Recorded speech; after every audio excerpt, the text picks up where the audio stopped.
military intelligence officers in charge of non-lethal weapons development, and government physicists who work in these government weapons labs, these mad scientists who invent non-lethal weapons technologies for the Army.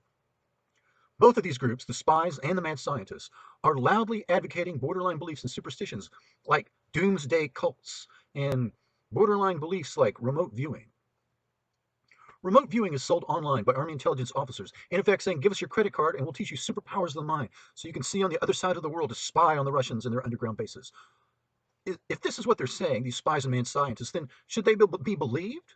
Or should we, the general public, the citizens of this nation, be skeptical and look more critically at what is really going on? The stories of superstitious like belief systems do not go together with U.S. Army weapons development programs that are classified. One of these things does not belong with the other. They do, however, these borderline beliefs and the classified weapons go together with the concept of the big lie used as a smokescreen operation to cover up a large-scale operation that military intelligence is trying to hide. Army intelligence first used this technique for the D-Day invasion in World War II.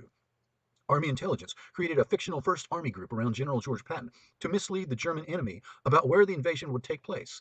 This imaginary army had fake radio traffic, inflatable tanks, inflatable planes, even fake landing craft. The Nazi high command was so fooled by this smokescreen that even several weeks after the Normandy invasion, the German high command was still holding their Panzer tank divisions in reserve, waiting for the real invasion by the imaginary army at Calais.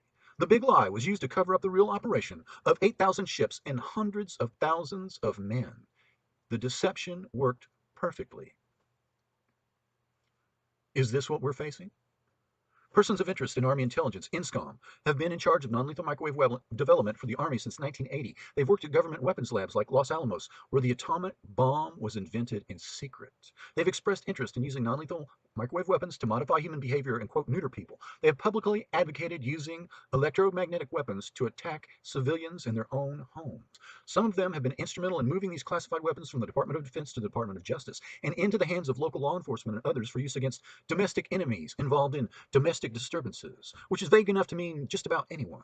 Now, none of these intelligence officers and physicists are superstitious or believe in borderline superstitions that they promote. The superstitions, allegedly, perhaps, like remote viewing, are a smokescreen, allegedly, perhaps, used by Army intelligence to cover up the development and use of electromagnetic weapons. These men, these very capable spies, these men are experts in psychological warfare operations with over 45 years' experience in the art of misdirection, subterfuge, and counterinsurgency warfare.